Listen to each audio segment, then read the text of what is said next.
we then want to come in and slightly displace each of these spheres so that they take on the random chaotic shape of snowflakes.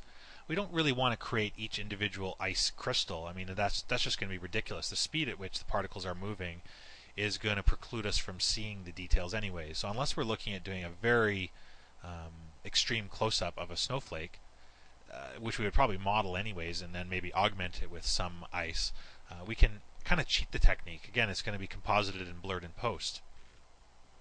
So to get this displaced look, I'm going to go and look at the new cell scalar shader and fractal scalar shaders utilized for applying any kind of a noise to an object as a scalar value.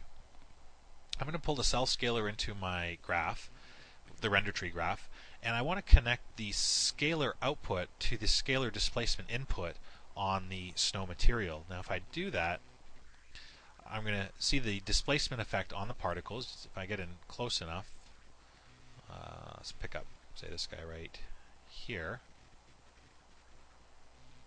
We can see that the shape of the particles has spiked. And the reason it's done so, if I just view to visualize what's going on with the cell scalar shader, is that wherever the particles are white, the normals have been perturbed, or the surface has actually been displaced. We're actually creating geometry at render time based on the color values in our scalar map. Now, nowhere are the black colors, which traditionally recess the colors, pulling the particles' surface inwards to create a more jagged kind of snowflake. So what I can actually do is the scalar values are actually going between the values of 0 and 1, and I'm just going to remap those values. So the output of the cell scalar, I can remap it so that black pulls the surface inwards and white pushes out, as it's doing. Just not, it won't be doing it as intensely. So a medium gray would have no effect. To achieve this, I'm going to go in and use a math category shader to change the range of the cell scalar output. So I'll drag the change range into my graph, and I'm going to use the output of the cell scalar as an input. So if I hit the V to visualize, I can now visualize the change range.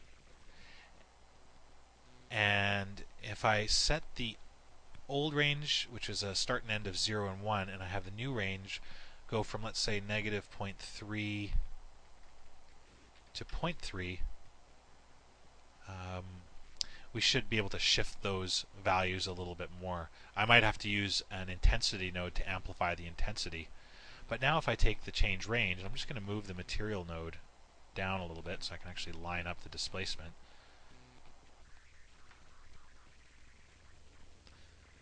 You can see the displacement is much less now.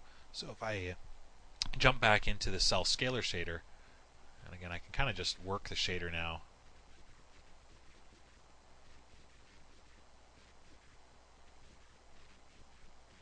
To get a kind of a nice balance for the cell. For the alignment, maybe I'll just use a random distribution, the shape, and the cell type. I'll just kind of do something like that. Give it a flagstone, so a sharper cut. And let's see if I can't push those out a little bit more. So under the texture support, I can change the size of noise. And if I make chunkier noise, I'm going to make chunkier flakes.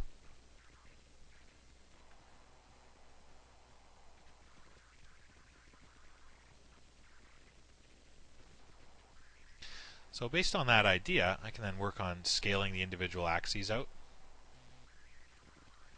And I can start to push the range of the shader. So I'm going to push these highs a little bit higher. So if I go into my change range and I increase the end range to say 0.7,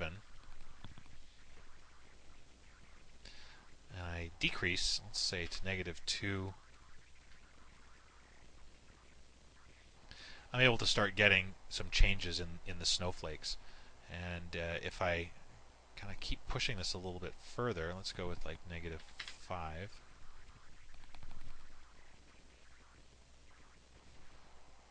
Which might be a little too extreme.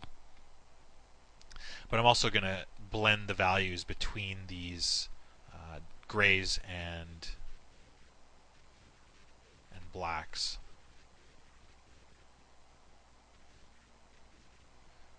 This is kind of an interesting pattern. Let's see what we have there. It's too much like a honeycomb, though. I just kind of want to see what it looks like. So light could catch this in a very interesting way.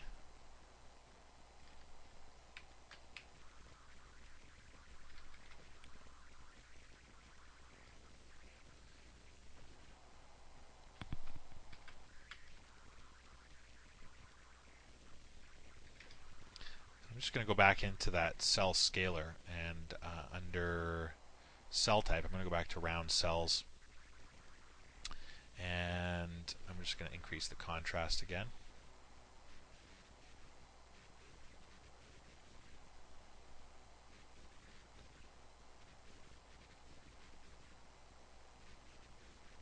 Just trying to get a nice look here.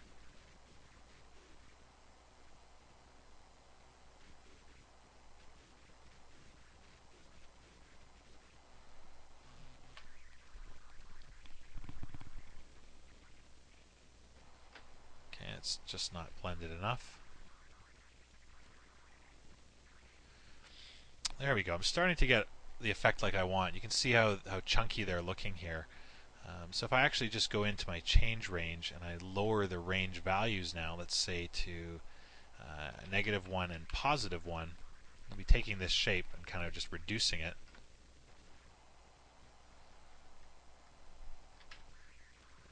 I'm shrinking the end range here. So that's a little bit too much. Let's go with -4.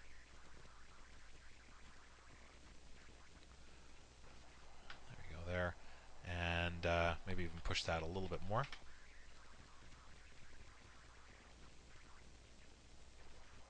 And from here I could actually go in and shrink the individual snowflakes, because the size is acting as the starting point for how small or how large the displacement gets. So if I go back into my ice graph and I use the size by range, or the randomize by range, I could go in and make these snowflakes quite a bit smaller. So if I even said something like, I don't know, a minimum of 0.7 and a max of 1.4, and I kind of kept those values in mind when adjusting the YZ, I'm going to have that appropriate shift extend to the ice tree, to the render tree,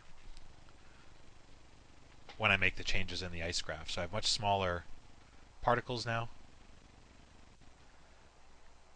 and as a result I now have smaller displacement as well. So if I just jump back into the render tree,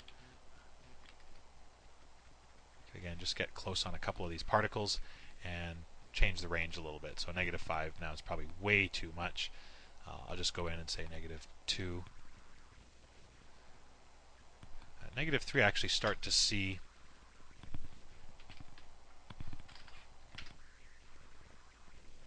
the snowflake shape I'm looking for. Okay, there we go. I think that'll probably do it for me. Let me just draw one last render region here. And now I'm getting a whole variety of different shapes. And I could focus on making it a little bit smaller or bigger, but essentially now I have the relationship between the render tree and the ice tree in terms of scale on the displacement and scale on the particles themselves.